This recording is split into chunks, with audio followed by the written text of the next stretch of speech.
ಬರಬೇಕು ಅಂತಕ್ಕಂಥ ಒಂದು ಮಾತನ್ನು ಈ ಸಂದರ್ಭದಲ್ಲಿ ನೆನಪಿಸ್ತಾ ಈಗ ಸಮಾರಂಭದಲ್ಲಿ ಪಾಲ್ಗೊಂಡಿರ್ತಕ್ಕಂಥ ಲಾಡ್ಮುಗುಳಿಯ ಪರಮ ಪೂಜ್ಯರು ಕೂಡ ಒಂದು 2 ನಿಮಿಷ ಕಾಲ ತಮ್ಮ ಸಂದೇಶವನ್ನು ನೀಡಬೇಕಾಗಿ ಅವರಿಗೆ ಕೇಳ್ಕೊತಾ ಇದ್ದೇನೆ.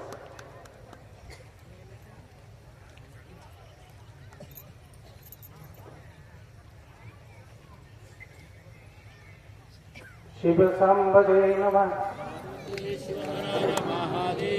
ನನಗೆ ನೆಗಡಿ ಬಂದೈತೆ, ನಿಮಗೆ ಬಂದಿಲ್ಲ. ಗವಿ ಸಿದ್ದೇಶ್ವರ ಮಹಾರಾಜ ಕಿ, ಮಲ್ಲಿಕಾರ್ಜುನ ಮಹಾರಾಜ ಕಿ.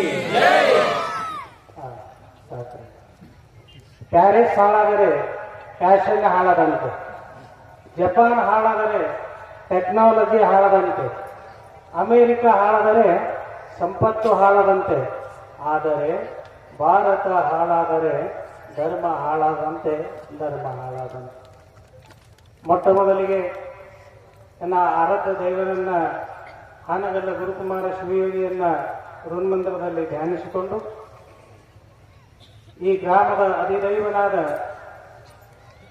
ಮಲ್ಲಿಕಾರ್ಜುನ ಸ್ವಾಮಿಯನ್ನ ಸ್ಮರಣೆ ಮಾಡಿಕೊಂಡು ಈ ಒಂದು ನ ಭೂತೋ ನ ಭವಿಷ್ಯತಿ ಎನ್ನುವ ಹಾಗೆ ನಿಜವಾದ ಕೈಲಾಸ ಅಲ್ಲಿದೆ ಇಲ್ಲಿದೆ ಅಂತ ಹುಡುಕಾಡಕತ್ತಿರಲ್ಲ, ಆ ಕೊಪ್ಪಳ ಗವಿಸಿದ್ದೇಶ್ವರ ಮಠ ಏನಂದ್ರೆ ಕೈಲಾಸ, 1ನೇ ಕೈಲಾಸ. 2ನೇ ಕೈಲಾಸ ಯಾವುದು ಅಂದ್ರೆ ಅದು ಬಾಳೆ ಗ್ರಾಮ.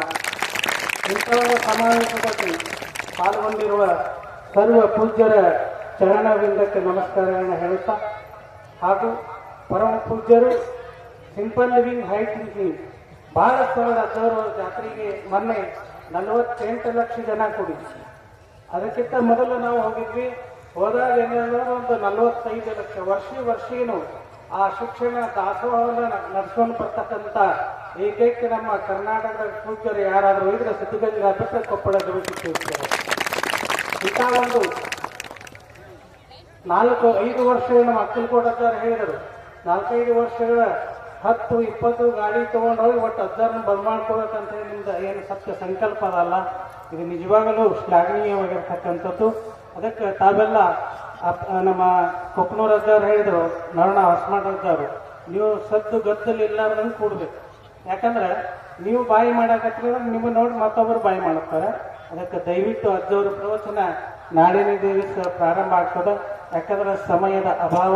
ಪ್ರೇಮ್ ಬಡಾ ಹೈ, ಕಾಗದ ಹೈ ಚೋಟಾ, ಸಾಗರ ಬಹುತ್ ಬಡಾ ಹೈ, ಲೋಟಾ ಹೈ ಚೋಟಾ, ವಿಷಯ ಬಹುತ್ ಬಡಾ ಹೈ ಮಗರ ಸಮಯ ಚೋಟಾ ಎನ್ನುವ ಮಾತನ್ನು ಹೇಳುತ್ತಾ ನನ್ನೆರಡು ಆಶೀರ್ವಚನಕ್ಕೆ ವಿರಾಮ. ನೀವು ಇನ್ನೂ ಆರಾಮ.